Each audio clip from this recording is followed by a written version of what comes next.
দেবীপক্ষের শুরু অর্থাৎ প্রথমা তিথি থেকে মহানবমী তিথি পর্যন্ত এই 9 দিন খুবই পবিত্র। এই দিনগুলির মধ্যে যে কোনো দিন এবং যে কোনো সময় যদি সামান্য কিছু কাজ আপনারা করতে পারেন তবে তা খুবই শুভ হবে।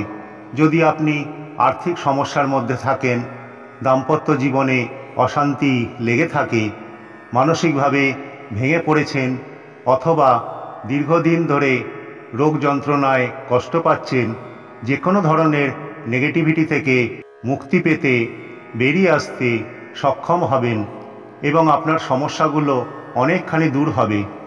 পরিবারের বাইরে যাদের সঙ্গে আপনার কোনো সম্পর্ক নেই, রক্তের সম্পর্ক নেই, লেনদেনের ব্যাপারে কোনো যোগাযোগ নেই, কোনো স্বার্থের সম্পর্ক নেই, এমন মানুষদের কিছু জিনিস দান করুন।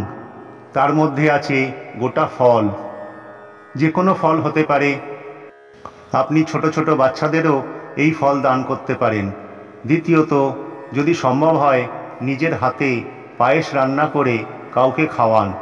কাউকে না পেলে পশু পাখিদের খাইয়ে দিন।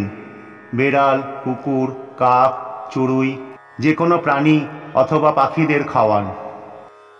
তৃতীয়ত, খুব গরিব কেউ যার আর্থিকভাবে পোশাক কেনার সামর্থ্য নেই, এমন কোনো শিশু, কিশোর কিশোরী অথবা বৃদ্ধ বৃদ্ধাকে পোশাক দান করুন। আপনার সামর্থ্য অনুযায়ী পোশাক অর্থাৎ বস্ত্র দান করুন। এই কাজগুলি করার পর আপনি নিজেই অনুভব করবেন আপনি অনেক হালকা অনুভব করছেন। মনে মনে মনের মধ্যে শান্তি বিরাজ করবে। আর অপেক্ষা করুন শুভ দিনগুলোর আগমনের অপেক্ষায়। অবশ্যই আপনার দুর্দশাগুলো কেটে যাবে এবং আপনি চিন্তামুক্ত হবেন।